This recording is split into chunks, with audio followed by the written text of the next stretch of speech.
Alright, finally got some rounds through this 34, so I thought I'd go over it. I don't have a ton of rounds through it right now, but I got around 500. And this is the Glock 34 Gen 4 MOS edition. So these things are sweet, especially for USPSA and IDPA. They're both approved for it. For USPSA, it's approved for production, and IDPA is stock service and enhanced. You could also do total for it, but I think it's minimal scoring. And also, I mean, the max approved length for barrel for those are 5.31 inches, and this barrel is 5.31 inches. So I'm sure Glock was paying attention when they made this, and it does shoot. It's basically a 17 frame. It does have 17 rounds, 9mm, but it is 8.74 total length, 5.43 tall, and then it's only 25.95 ounces without the sight. So, you know, add a few for the sight, but it's not bad. This one I got in trade, and the MOS is nice.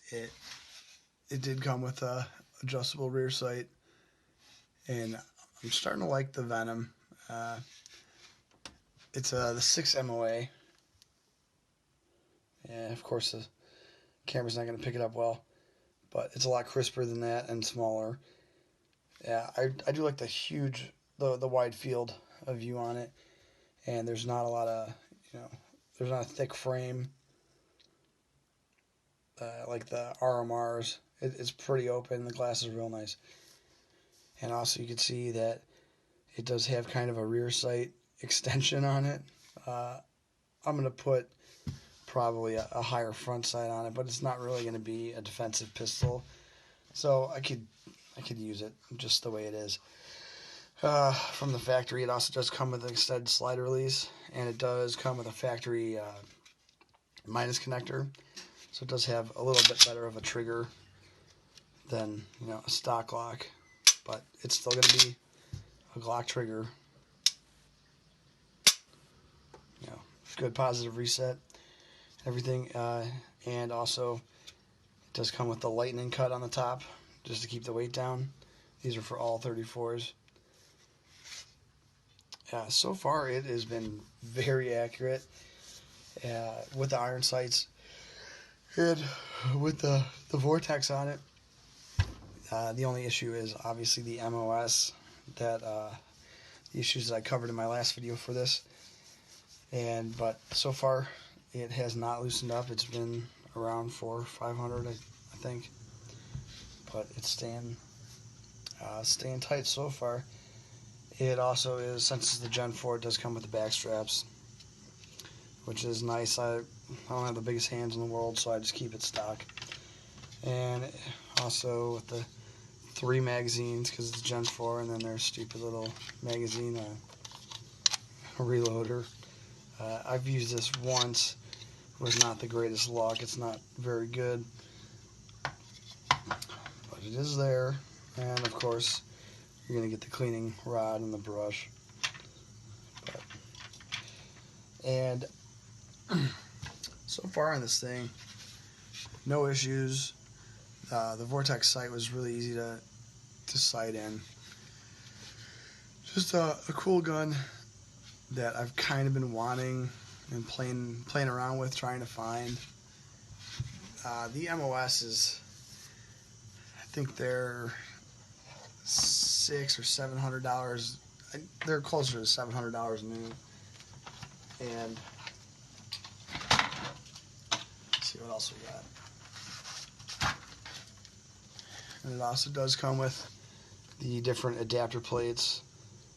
And the whole theory behind this is once new optics come out, you can buy new plates and it'll be adaptive for it.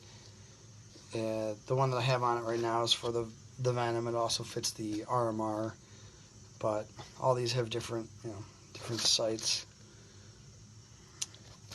different adapters for sights. Just make sure you get the better screws, because the stock Glock screws, they sucked. And Yeah. Get the Allen ones, not the Torx. The Torx is just strip out on you.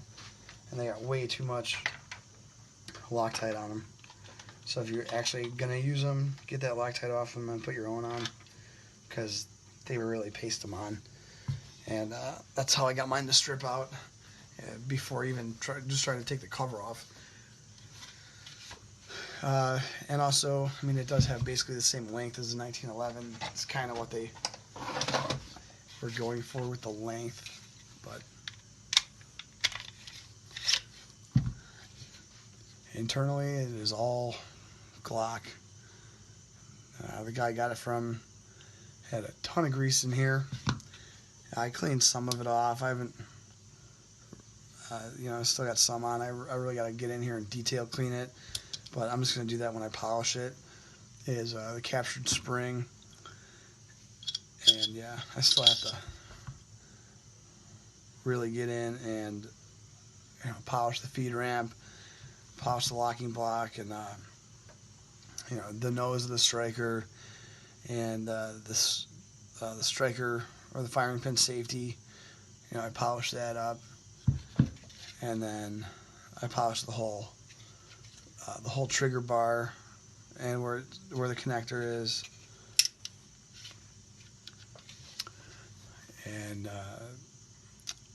I don't remember if 34 comes with an extended. I don't think it comes with an extended power or a heavier trigger reset spring, which I'll probably throw in. But I mean, the main thing first is getting this trigger shoe off of here.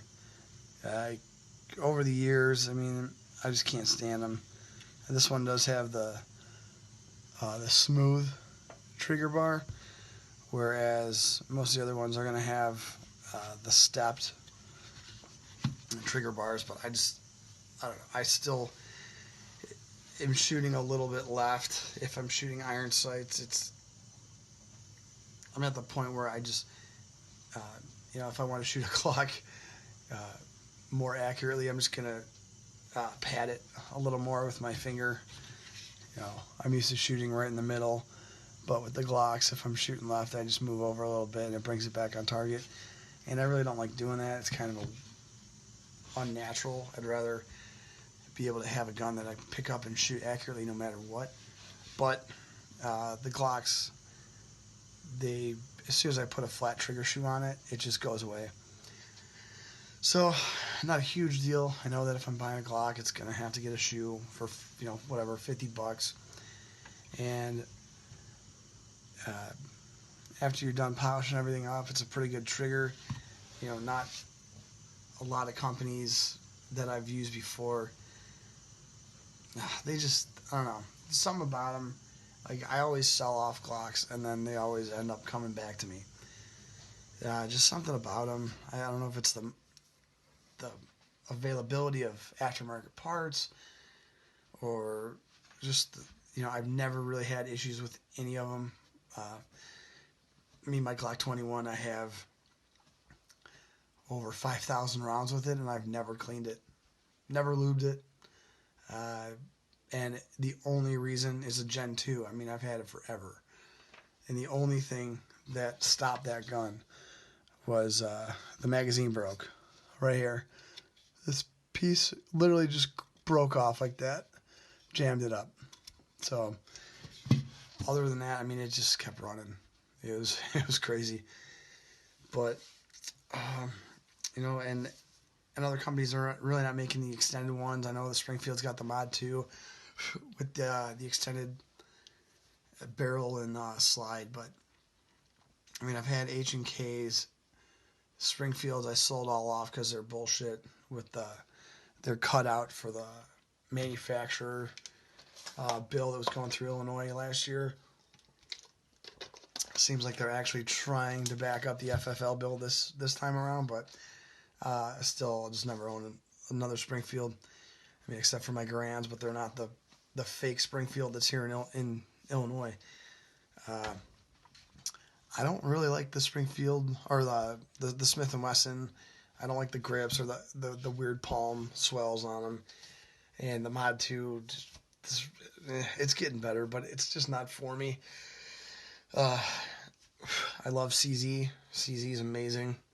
That's what I carry mostly, and I have next to the bed. But I don't know, something about Glocks. I really just always come back to them. And this one kind of fell in my lap, so I grabbed it. I've been happy with it. You know, I know people are gonna be like, "Well, why do you get a Glock when you have to spend all this extra money on them?" And I mean, that's kind of part of the fun of it. You know, you get to customize it to how you want.